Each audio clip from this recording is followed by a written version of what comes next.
401k rules for a partnership.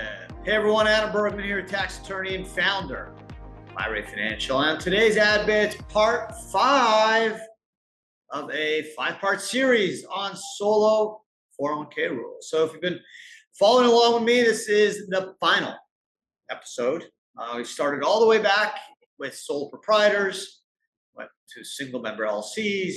We skipped over partnerships. Just wanted to save that to the end till today. And we then tackled C Corps, S Corps, and then finally partnerships. So a lot of people don't realize that, yes, if you have a partnership, you can still have a solo K.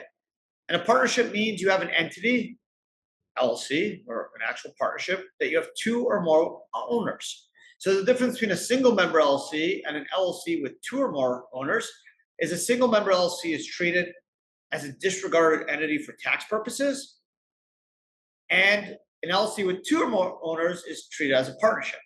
Now they're both flow-throughs.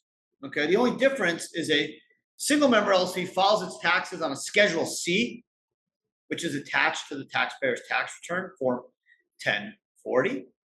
And a partnership files a 1065, which is a separate standalone tax form. Both cases, there's still no entity level tax, whether it's a single member LLC or a multiple member LLC with 2 or more partners. There's still no entity level tax. That LLC is still treated and taxed as a pass-through entity, but only difference is one is treated as a disregarded entity, Schedule C, single member LLC, and then the other partnership files its own federal 1065 and a state-related form, which is also a state type 1065 form. So how do contributions work, right?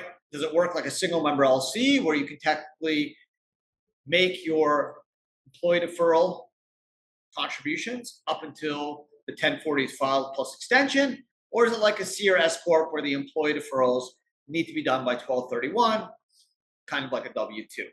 We know in all cases, whether it's a sole proprietor, single member LLC, C Corp, S Corp, and even a partnership, the employer contributions, the 25% in the case of a partnership, not the 20%, because it's not a sole proprietor or single member LLC. It's a partnership, so it doesn't file a Schedule C. It's 25% of the what? So partnerships have an interesting concept called a guaranteed payment. It's really kind of like a W-2, but the consensus tax court rulings, the IRS take the position that if you have a partnership, you should get paid as a guaranteed payment. Now, a lot of partnerships just issue their partners W-2. It's the same idea, but the real way is to actually have on the Form 1065, there's a box for guaranteed payment, which means wages. You know, the accountants debate this all the time. I've gotten into, some interesting discussions with my own accountant, actually, and then some clients' accountants about, should it be a W-2? Should it be a guaranteed payment? Is there a difference? Who cares? I don't think it's a big issue. Technically, I think the correct answer is you should actually treat it as a guaranteed payment on the 1065, but from a practical standpoint, it doesn't matter. And from a solo 401k matter, it's really treated like a W-2. So kind of like a C, or not kind of, like a C or S Corp. The guaranteed payments, that's your wages. You know what it is, whether it's in March or whether it's in June. You kind of know what your wage will be, what your guaranteed payment or what your W-2 is. Whereas if you have a sole proprietor or a single member LLC, as I mentioned in previous podcasts, you don't know what that number is, right? You got to kind of sit down with your accountant, your tax preparer, kind of go through all your numbers, your expenses, deductions, all kinds of things to get to your net Schedule C. So it's not something you're going to know in April or December. It's something you're going to know hopefully before April 15th. Maybe not, right? You may just pay like estimated, and you may not know till the summer. You will have to know before October 15th, but sometimes it takes some discussions with your preparer to kind of get your number, because they need to talk with you and make sure you have all your available business-related documentation so they can actually get your right number. Now, if you go to a C Corp, S Corp, guaranteed payment on a partnership, you know what it is. So that means your guaranteed payment, the employee deferral, just like a C Corp or S Corp, must be done by 12/31. The intent is that the contribution must be done by 12/31. The partnership files a tax return April 15th or April 18th this year, 2023, for the 22 taxable year. And then you have an extension until October 15th. Okay, so employer contributions can be done up until October 15th if you file an extension or when you actually file your tax return. But the employee deferrals, which is 22,500 or 30K if you're over 50 for 2023, that needs to be done by 12/31, technically, just like a C or S corp. Partnerships, as I mentioned, 2 or more owners, could be 2 spouses, this could be 2 people.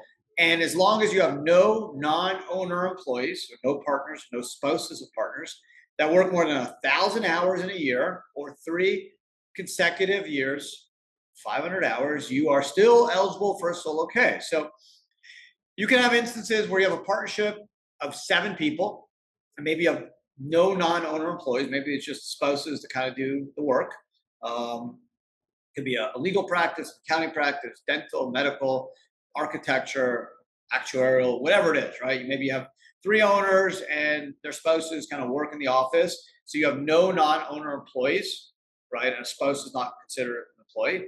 So technically, even though you may have 5, 6, or 7 folks that are working for the business, 7, maybe there's 3, 4 guaranteed payments, maybe 3, 4 W-2s. If they're your spouses, they don't count as employees. Or if someone works less than 1,000 hours, they're not deemed an employee for ERISA. So technically, you could still have a solo K, even though you may have 3 owners, 6 owners, 9 owners, whatever the case may be. So just because you have more than 1 owner doesn't mean you're not eligible for a solo K. A lot of folks think that, and they're like, oh, I got 2 partners, 3 partners. Yeah, we do all the work.